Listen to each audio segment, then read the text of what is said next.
Sallallahu ala Muhammad Sallallahu alaihi wasallam.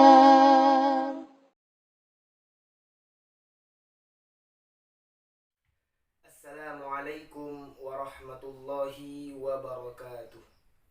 Alhamdulillahi rabbil alamin. Wassalatu wassalamu ala asyrafil anbiya'i wal mursalin wa ala alihi wa sahbihi ajma'in. Bersyukur kita kepada Allah subhanahu wa ta'ala dengan mengucapkan Alhamdulillah.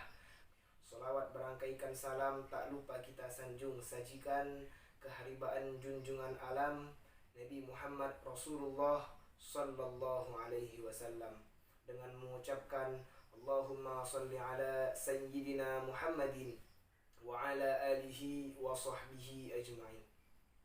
Saudaraku yang dimuliakan oleh Allah subhanahu wa ta'ala dan insyaallah dimasukkan ke dalam surganya Allah subhanahu wa ta'ala.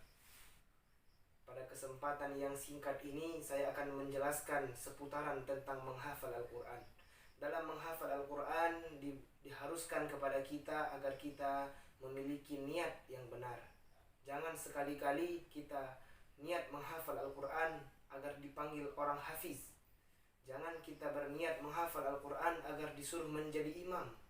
Jangan sekali-kali kita berniat menghafal Al-Quran agar kita terkenal di kalangan kita. Akan tetapi kita niat menghafal Al-Quran tulus agar mendapatkan ridhonya Allah subhanahu wa ta'ala. Dalam menghafal Al-Quran, hal yang pertama adalah niat.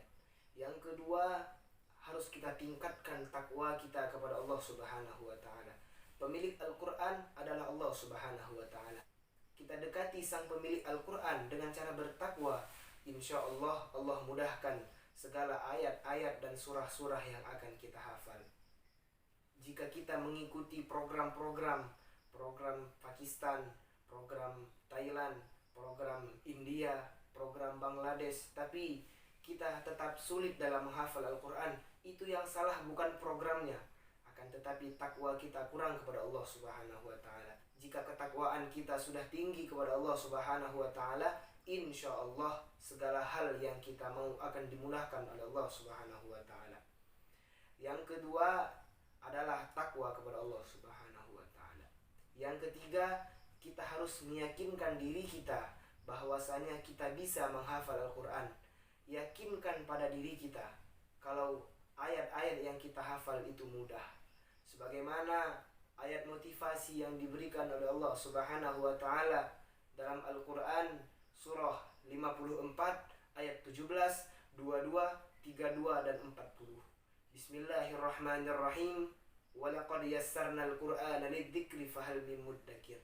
Allah subhanahu wa ta'ala sungguh akan memudahkan kepada orang-orang yang mau menghafal Al-Quran. Jadi kita harus merasa bahwa ayat itu sebagai dorongan kita menghafal Al-Quran.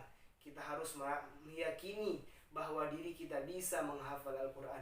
Jangan pernah mengeluh, jangan pernah kecewa, jangan pernah melakukan hal-hal yang sia-sia. Jika kita ingin menghafal Al-Quran, maka jadikanlah diri kita sebagai penghafal Al-Quran yang disenangi oleh Allah subhanahu wa ta'ala. Di dalam Al-Quran surah 35 ayat 32 dan 33. Wa minhum dhalimun li nafsih. Ada sebagian orang yang zolim, para penghafal Al-Quran yang zolim bagi dirinya. Kenapa? Karena dia menghafal Al-Quran, tahu ayat tentang larangan, tapi dia tetap melanggar larangan tersebut. Yang kedua, wa minhum muqtasid. Ada juga penghafal Al-Quran yang menghafal Al-Quran hanya untuk dirinya saja, tidak bisa berbagi kepada orang lain. Datang ke masjid, buka Al-Quran, duduk di pojok-pojok masjid, mengulang untuk dirinya saja, tidak bisa berbagi kepada orang lain. Dan yang paling beruntung kata Allah subhanahu wa ta'ala adalah wa minhum sabiqum bil khairat. Hafal Al-Quran yang bisa memberikan manfaat bagi banyak orang. Dan dalam menghafal Al-Quran ini kita harus memiliki guru. Kenapa harus memiliki guru? Karena guru ini penting. Peran seorang guru penting dalam menghafal Al-Quran. Dengan adanya guru, program kita sebagai penghafal Al-Quran terjaga. Dengan adanya guru, kita bisa menyetorkan ayat demi ayat yang kita hafal. Dengan adanya guru, beliau bisa menegur kita jika kita berbuat hal-hal yang dilarang dalam menghafal Al-Quran. Ketika menghafal Al-Quran, hendaknya kita memiliki target. Ada target yang kita tetapkan. Misalnya, satu hari, satu pojok, satu hari, 10 ayat, satu hari, 20 ayat. Jika kita tidak ada target, maka tidak ada semangat dalam menghafal Al-Quran.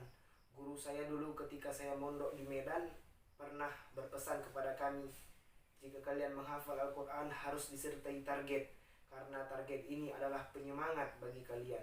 Jika kalian tidak ada target, maka kalian akan santai-santai. Tapi jika kalian ada target, kalian harus mengejar target kalian agar bisa mumtaz dalam menghafal Al-Quran. Pada kesempatan yang singkat ini, penyampaian saya hanya demikian. Kelanjutannya akan saya sampaikan pada kesempatan yang lain. Wabillahi taufiq wal hidayah. Wassalamualaikum warahmatullahi